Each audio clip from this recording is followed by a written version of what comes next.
Hello दोस्तों, welcome back to my YouTube channel Avastha Academy से पहले मैंने आपको बौद्ध धर्म के बारे में बताया था। आज जानते हैं जैन धर्म के बारे में। तो चैनल पर नए हैं तो चैनल को लाइक सब्सक्राइब शेयर करना मत भूलना, ताकि कोई भी नोटिफिकेशन सबसे पहले आपको मिले।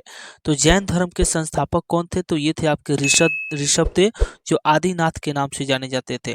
तीर्थंकर शब्द किससे संबंधित है? तो तीर्थंकर शब्द आपके जैन धर्म से संबंधित है। अनेकांतवाद किस धर्म के मूल सिद्धांत एवं दर्शन है?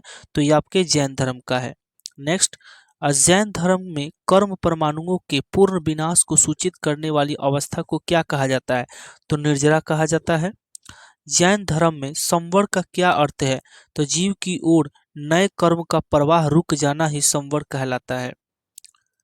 गंग वंश के राजा राजमल चतुर्थ के मंत्री एवं सेनापति चामुंडक राय ने 974 ईस्वी में श्रवण बेलगोला के पास एक जीन मूर्ति का निर्माण करवाया था, जो बाहुबली गुम्तेश्वर की मूर्ति कहलाती है। यहाँ पर 12 वर्ष के अंतराल पर मनाया जाने वाला उत्सव महामस्तक अभिषेक के नाम से जाना जाता है।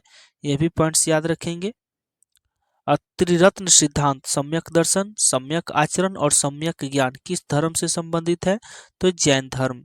नेक्स्ट पॉइंट, आजीवक संप्रदाय के संस्थापक कौन है? तो मखलीपुत्र गोशाल हैं।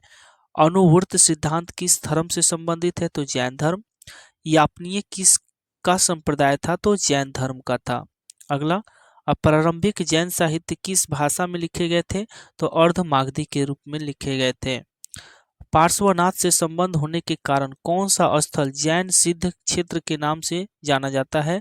तो सम्मेद शिखर। अगला, कि जैन संप्रदाय में प्रथम विभाजन के पश्चात निर्मित श्वेतांबर संप्रदाय के संस्थापक कौन थे? तो स्थूलभद्र थे। याद रखेंगे कि जैन महावीर के मरने के बाद जैन धर्म भी दो भाग में बटा, एक श्वेतांबर एक दिगंबर। तो श्वेतांबर के जो अध्यक्ष थे वो स्थूलभद्र थे, और दिगंबर के बाहुभद्र थे, वो भी आगे आएगा। किस जैन संगीति में अंतिम रूप से श्वेतांबर आगम का संपादन हुआ? तो प्रथम जैन संगीति, जो पाटलिपुत्र में आयोजित किए गए।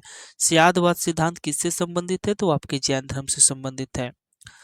जैन धर्म में दो ही संगतियां हुई, बौद्ध धर्म में चार, पांच एक जम्मू कश्मीर में हुआ था हर्षवर्धन के समय, लेकिन ये कहे नहीं जाते हैं, चार ही माने जाते हैं। इसमें दो हुए। प्रथम संगति 300 ईस्वी में पाटलिपुत्र बिहार में, इसके अध्यक्ष स्थूलभद्र थे।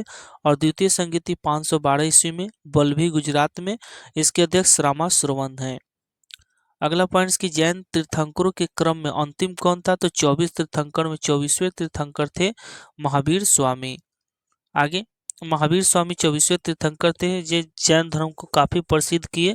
आइए उनके बारे में कुछ डिटेल जानते हैं। तो इनका जन्म हुआ था 540 ईसा पूर्व में, वैशाली के कुंड ग्राम निकट बिहार में। पिता कौन था इनका? तो सिद्धार्थ था, वज्जी संघ के कुंड ग्राम के यात्री क्षत्रिय कुल के प्रधान थे। अगला, इनकी माता कौन थी? तो त्रिशला थी, जो लिच्छवी शासक के चेटक की बहन थी। बचपन का इनका क्या नाम था? तो वर्धमान। पत्नी कौन थी इनकी? तो यशोदा, कुंडीय गोत्र के राजा समरवती की कन्या थी। अगला पॉइंट्स जानेंगे कि इनकी पुत्री कौन थी महावीर की? तो प्रियदर्शना थी, जो अनुज्जा के नाम से भी जानी जाती है। प्रमुख उपाधि कौन है? तो केल्विन इनका उपाधि है। कैवल्य, जो सर्वोच्च ज्ञान प्राप्त व्यक्ति होता है। जीन, जो विजेता होता है। निर्ग्रंथ, जो बंधन रहित होता है। अहरत, जो पूज्य होता है। सारे उपाधि महावीर को कहा जाता है। निर्वाण प्राप्ति पावापुरी में जाकर मरे थे, राजगीर में बिहार में। 72 वर्ष की आयु में 468 ईसा पूर्व में सस्तीपाल के यहाँ मल गणराज के प्रधान का जो शासित क्षेत्र है, उनके पास यानी कि इनकी मृत्यु हुई थी। उत्तर प्रदेश में स्थित कौन सा स्थान बौद्ध एवं जैन धर्मों का दोनों का प्रसिद्ध तीर्थ स्थल है? तो आपको वहाँ पे कौशाम्बी है। अगला, कि 16 महाजनपदों का उल्लेख किस जैन रचना में मिलता है? तो ये आपको भगवती सूत्र में मिलेगा। अब बराबर की गुफाओं का निर्माण किसके लिए जाना गया है? तो आजीविकों के आवास के लिए। पॉइंट्स याद रखेंगे। अगला, कि पार्श्वनाथ द्वारा प्रतिपादित 4 महाव्रतों में महावीर स्वामी ने 5वें महाव्रत के रूप में क्या जोड़ा? तो ब्रह्मचर्य जोड़ा था। देख लेंगे यहाँ पे। महावीर स्वामी ने अहिंसा, सत्य, असत्य, चोरी न करना, अप्रिय संपत्ति अर्जित न करना एवं 5वां ब्रह्मचर्य है ना व्रत की शिक्षा दी है। अगला है कि जैन ग्रंथ कल्पसूत्र के रचयिता कौन है? तो कल्पसूत्र के रचयिता है भद्रबाहु। जैन मूर्ति पूजा का प्राचीनतम प्रमाणिक अभिलेख कहाँ मिलता है? तो हाथी गुफा अभिलेख में। त्रिपिटक धार्मिक ग्रंथ कौन सा है? तो आपके बौद्धों का है। अगला पॉइंट्स देखेंगे।